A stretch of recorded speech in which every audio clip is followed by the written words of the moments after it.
After reviewing the film and just living with a game on Sunday, there's usually clarity that comes. Disappointed that we didn't win the game, and frustrated that there were missed opportunities. I think a lot of the tension comes from a coaching perspective, as working hard to accelerate the program as fast as possible, then seeing maybe inconsistencies in areas that still need growth.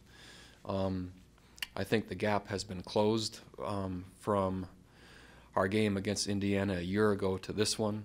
They were still the more physical team, offensive line and defensive line especially, and so I thought they controlled the line of scrimmages, which really kind of held the context of the game. We made enough plays and frequent enough to be in the game and didn't allow many points. Our special teams improved. As it came down to it, though, to go on the road and win, again, in a Power 5 conference against an opponent that I think is a solid opponent, there were still some deficiencies. And with that, left me disappointed and frustrated that we didn't win the football game, but also some clear takeaways on things that need to improve. And so, yeah, I'll take questions. Chris Glazer has become a jack of all trades on the offensive line. Was Chris someone who was on your recruiting radar when you were at BYU, and when he arrived here, did you immediately say this guy's going to be an offensive lineman, or could he have played on either side of the ball? He was not on our radar at BYU, at least not on my radar. Coach Tujay might have had him on his radar, but he wasn't on mine. He was highly recruited, and we felt lucky and privileged to get him. There was, and still occasionally, lobbying amongst coaches to have him on the defensive line as well, because he's a good athlete. He gives us depth at up to 3 positions offensively, which we certainly need on our offensive line. And yeah, really glad he's here. You mentioned just that you felt like Indiana kind of dominated the line of scrimmage. Is there a way when you're playing other teams of, that type of size and that type of athleticism to kind of remedy that in the future? There is, and interestingly enough, we thought after our game 2 years ago, especially defensively, where they really struggled to run the football against us with the majority of their offensive line back, we underestimated some of the youth or relative inexperience that we had and inconsistencies. And so part of that is our own evaluation of our players. And then there's usually complements, meaning within the game plan there are movements or there are things that counterattack that we really didn't think were necessary, but were implemented in the second half, which had a lot to do with them not scoring. But they weren't practiced during the week. They were actually implemented during the game. Guys like Joe Reed, Devontae Cross haven't been that, I guess much used in the offense. Was that just because of a factor of the rain, or how do you kind of look at that going forward? Yeah, we would love them to be integrated more, but simple separation from defenders, getting open more frequently to where they can be targeted more. There's still a lot of work that has to be done on both their parts of creating enough separation for the ball to get to them. And so position mastery is still something that both need to increase. What do you make of the 25 rushing attempts for Bryce? Is that too much, or? Yeah, I think it's about where it's going to be when you put scrambles in, which there's always going to be some of those based on protection holding or not holding, as well as designed runs. I think that's about where we're going to be. And he's doing a good job so far of not taking clean shots, not taking violent hits and sliding and getting down, as well as when he has open space, taking it. So, yeah, fingers crossed at this point. Coach, when you think about, and obviously every team will do it differently, but anticipating whether or not a team will kick to Joe, how does that factor into your game plan, your goals, your benchmarks? It really depends, really influences who we put at the off returner. And so we've had PK as an off returner. We also have Alameda as an off returner. So based on their confidence level, or what we anticipate their confidence level will be kicking to Joe, has a lot to do with who we put to complement him back there. it's been interesting, and you might have a different opinion after the different games that you've watched. I have not seen the kickoff rule affect college football at all yet this year. I haven't seen teams purposely take fair catches or fair catching the football to take it on the 25. I think almost every team believes they can return it past that, and so I haven't seen it affect the game yet. And so we weren't sure they would kick it to Joe, but it doesn't seem like they're afraid to right now. In your career, when you're getting ready to face a guy who's a noted returner, how hard is it, or does it matter that you take ego out of it? Like, how hard is it to not say, I'm a good coach, I've got good players, they can stop this guy, when you make that decision? Yeah, I think it's difficult, maybe not from the ego perspective of the coach, but possibly the message it sends to your players. Sometimes, especially early, you're working to build their confidence and still assess where you and we are as a football team. And sometimes to just say we're not kicking, it can work against the mindset of the team, meaning what does coach think we're not capable and that kind of thing. So it's a little bit tricky to manage. Coach, Joey Blunt, 13 tackles on Saturday, obviously developed in that area, but he admitted a couple times he panicked in coverage. Where is his development in that area? And I think that game shows exactly where he is. He's really productive. He's one of our best tacklers on the football team. He was the best special teams player last year on our team, mostly because of his tackling. Very instinctive, but inexperienced. And so those moments of panic where there was pass interferences or the ball caught, not quite enough volume, not quite enough seasoning, not quite enough repetition yet just to, oh, this is another play I'm going to make on the ball. It was, hey, here's the ball, here I am, and there haven't been enough of those situations yet for him to stay clean. But in terms of the instincts and the tackling, you don't get to the ball that frequently without those instincts, which are very close to what Quinn was like. Not only Quinn had an amazing ability to diagnose, but his study was excellent. He was really quick processor. Joey's instinctual, similar to that in a tackling capacity. He's just working on the coverage part. And you mentioned the physicality, but could you assess the overall play of your defensive line and how that affected the rest of the defense on Saturday? Yeah, inconsistent.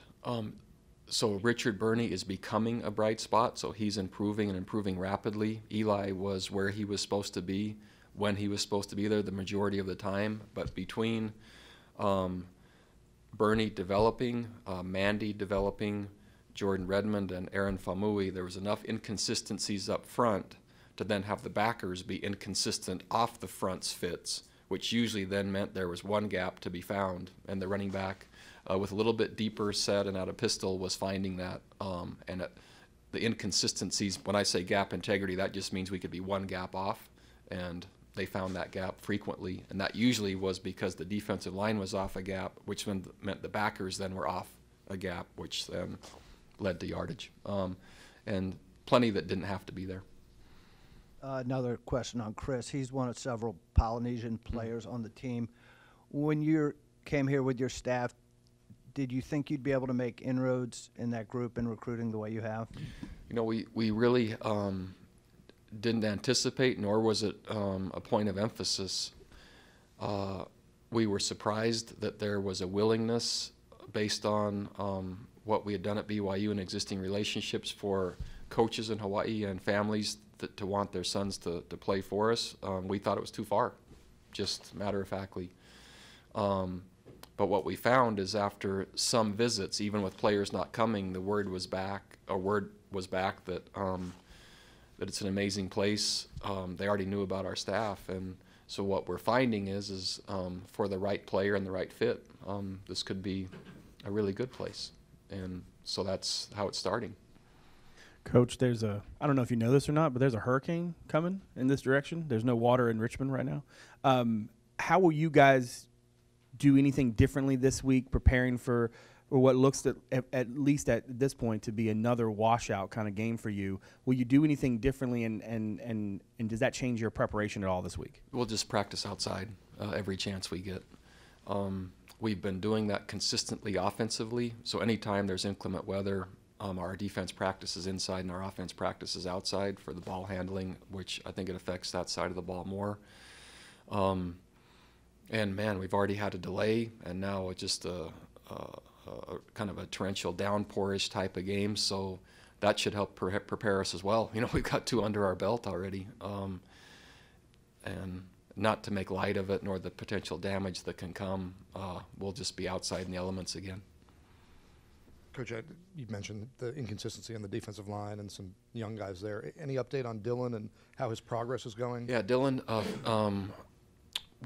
he's finished his acclimation practices. He did receive or did get a slight knee injury last week. I think I mentioned that to this group or some group last week. But he did finish practicing with us on Thursday, and so he'll be back at practice again, working hard this week, and we'll see what role he earns and if he's ready to possibly get game time. Do you have a number? He does not have a number. Do you anticipate using him in this game, or too soon to Well, say? yeah, it's a step-by-step process, right? You need a jersey to play, and so he's earning, and again, he's finished 5 practices is all, and so he has potential and he has capability. Otherwise, we wouldn't have brought him, and he's already shown that. But it also is something that, as you know, I like the earning process, and so I wish I could anticipate or say how long it's going to take, but we'll see. Bronco, kind of back to the weather. Do you kind of come up with a plan A and plan B, one if it materializes and one if it doesn't, or an expanded playbook where you have a lot more things in there contingency-wise? Yeah, there's, I think I've alluded to it before, so I've kept the policy manual that, man, I update in real time every day, anytime there's changes in any situation that comes up. And so in there, man, there's cancellation, there's delay, there's 2 hours in the locker room, there's, if it rains for 2 days now, right when you get off the plane, to playing on the road to a stadium that's, you know, has 10,000 people there. So every one of those scenarios goes in, and then you try to match it and predict as best as possible and use that plan going ahead. But yeah, the answer is yes. We have each one of those circumstances that can be anticipated. If we have experience as a staff, we use that, and if we don't, I call around to see what other people have done, and we design plans the best way possible. On the final drive on the play on which there was pass interference against Hassis, the foul occurred with 8 or 9 seconds on the clock. They effectively ran out the clock on the interception return after the foul. Does the official have any discretion on what to reset the clock to? Because it would seem like it should go back to when the foul occurred, which might have given you 2 plays in that situation. Yeah, it would seem like that. Is that just the rule? Do you know that? All I know is we were told it was a spot foul, and it's an untimed. We have 1 untimed down. That was what I was told. Back to your playbook thing for all these different contingencies. I think you mentioned to us maybe last week that you had never dealt with a 2 or 3 hour delay and kind of how to spend that time. What is in your manual now for how to spend that time? Yeah, that's a good one. So the simple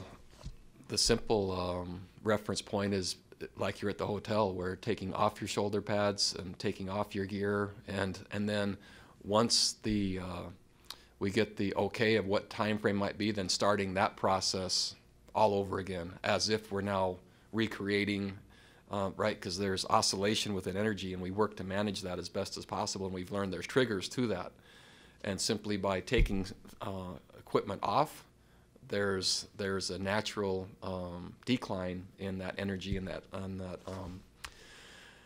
the urgency, and by then rebuilding and putting it back on. And so yeah, we're very clear on the marks, what time that needs to happen to give us enough time. So yeah, I studied it after we went through it. Coach, you going back to the defensive line, you're going to face another veteran offensive line this week in Ohio. What do you need to see differently from that group this week to have a success in that area? It's the exact thing as our team: consistency, and consistency with an assertive and confident mindset. And that comes through repetition and repetition and repetition. In fact, the research calls it mind-boggling, almost where you're numb. And we're certainly not there yet. And so we just need more and more and more and more of playing the game at the right level and the right precision to where it's consistent and holds consistently in the critical moments. And inconsistency was really our downfall.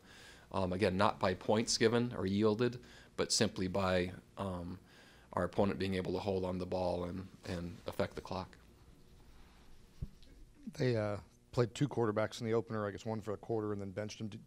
Is there a difference between those two guys, and what do you see there? What do you anticipate in your game? Well, really similar. Both quarterbacks are really similar. Their offense is very capable. They score a lot of points. As you watch them, the system is really well established. Frank Solich, he serves on the board of trustees, as do I, and so I've gotten to know him, and he's a really good coach, very good offensive mind, and it shows. I think they do a nice job.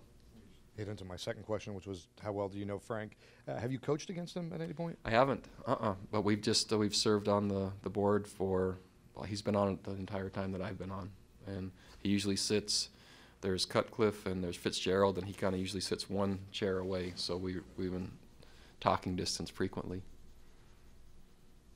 Bronco, just to follow up on, you were talking about developing consistency. Is that something that can be developed in practice, or does it have to come in games? And I would love to say that it can be developed in practice, which I think it can to a point until you play, and until you play different opponents in different circumstances. There are missing pieces, and that there is the code to be cracked as a master coach, right? Any coach, I think, is working that to create practice at a level where the game looks like that. And we put a lot of emphasis on the possible running quarterback, and certainly didn't anticipate it to be maybe as rain-laden as it was, which meant just pretty much ground game with some 50-50 balls, which then, we would take every practice rep possible and shift it in that light if you kind of knew and predicted, but we need every rep we can get. And sometimes we're closer to the mark in preparing our team for the circumstances and the opponent than others. It's never gone exactly as I expected, but yes, practice can influence. I haven't yet found the complete gap closer in a practice format to where it looks the exact same in a game yet. When there is a play where you may or may not disagree, like at the end of the Indiana game, do you like reach out to the Big Ten or ACC, or what's kind of the process after that? The process, so we're able to, so Dennis Hennigan is the head of officials for the ACC, and there's a process where we're able to submit any plays that we think were either missed or if we have a play in question. So we target that play, we send it in, and then what they do is they make an assessment, and then he's usually really good in a timely way, gets back to us and says, yes, I agree with the play as called, or no, I don't agree, this is what would happen. And then the officials are then evaluated based on the volume of those calls that come in, so they keep track of what crew it was, what the calls were. So for instance, on a crew, if there's significant complaints maybe about pass interference and that reaches a certain level, then possibly that part of that crew gets marked down, or it could be offensive holding or whatever it is. Anyway, so that changes, and then there are significant changes in who the officials are per year based on their ratings within that process. And so we do that. Jason Beck heads that process up for us. So our offensive coaches and our defensive coaches target plays, as do I. We send them in, and then it never affects the outcome of the game, but sometimes it makes you feel better, especially if you win. Sometimes not so good if you lose and there was a critical play. And I'm not saying that play or what happened changed the game, and I'm not saying that. But there's never a reversal, right? There's just I agree or don't agree. Did it get back too bad? It won't happen probably till about Wednesday is usually what it takes. Coach, a little off the beaten path, but last week Bernie mentioned to me that the defense calls the offensive scout team the Mad Hatters. Any idea where that name came from? Yeah. So I have naming rights on that for this year. When Coach Ruff, Coach McNeil was with us, he had a tradition of calling his players that were simulating the offense or defense of the week victory teams. And so we used that for a while.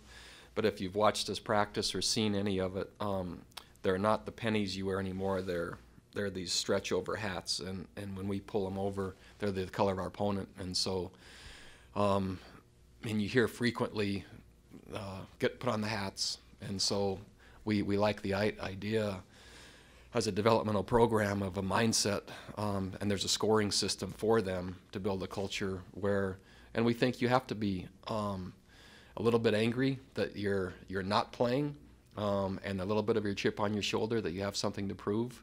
And so then that led to the Alice in Wonderland, and then there's a sticker that the scout team / victory team and now Mad Hatters get based on how their side performs. So for instance, if they're the offensive Mad Hatter group, the better the defensive performs, the more awards they get. So they're kind of tied to the preparation and output of their partner, who they're married to, so to speak. And is there an experience or a person from your past that kind of influenced the importance you put on that scout team group? Well, the way I frame it to my team and our team is, without going through that process, I think there's a fundamental step missed in their development. And most recruits and most young people, they want to come in and they want to play their first year. And most of us, right, it's kind of about us. When you're in that role, it's really about serving and helping your team, which I think is kind of a fundamental part of development. And so the way I've framed it and told my team is, I actually see it as a disadvantage for anyone that skips that step. And so the best players that I've coached have all gone through it. And I'm talking now about the quarterbacks, the running backs, the offensive linemen who over my head coaching career ended up becoming the most diligent and the best performers. I recognize them first in that role. And unfortunately, the ones that played earliest and most kind of ended up being a little bit entitled, and there was usually some set point later that had to happen to reground them. Because they didn't go through that process. Can you give me a couple examples of some of those guys involved in the process? Well, one of the first was a running back who was the all-time leading rusher for a while at BYU named Curtis Brown, and he was essential to that process. Max Hall was one of our quarterbacks there who was outstanding. Chuck Davis is currently on our team, and he was the Hatter of the Week this past week on the offensive side, and the defensive Hatter of the Week was Joe White, and did a really nice job in the secondary. So it's a big deal, and there's awards in our locker room for that, just like Special Teams Player of the Week, etc. Obviously, different circumstances on this past Saturday. Jordan Ellis, I think, I don't know that he got as many carries as he didn't get many carries early. Was it the weather, and how much would you like to get him the ball? He needs it more. It was one of the biggest differences in the game, and to me, one of the biggest differences in the outcome.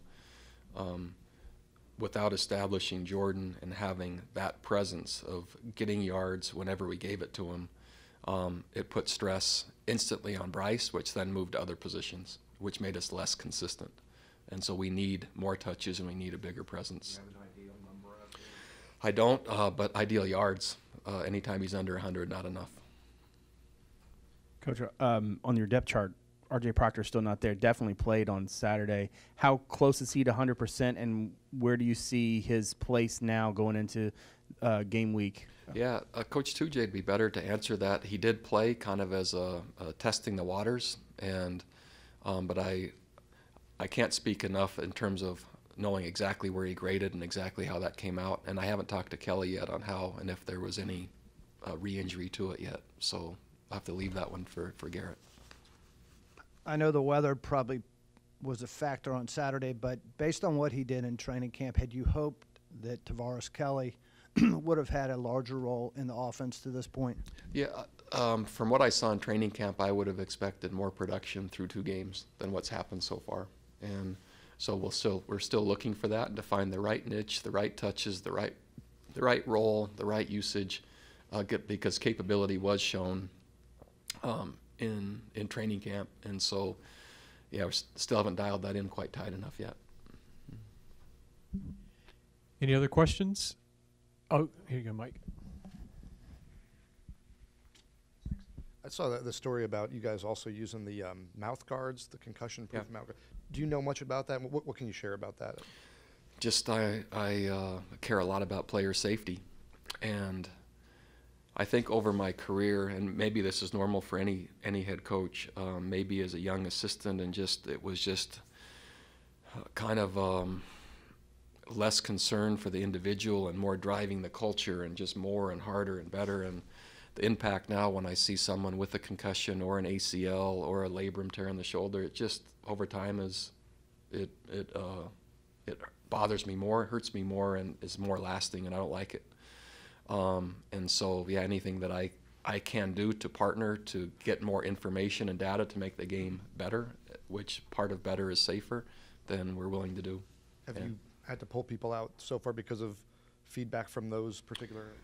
No, and I don't know enough about it at this point to know if that data and if those readings were in real time, meaning I think this is data collection, which is then going to determine framework for inclusion or exclusion in the future. They're not providing feedback on a. Yeah. It's not like part of what they're studying is long-term data, so they haven't got back to us yet. Yeah, it's more collection rather than application at this point.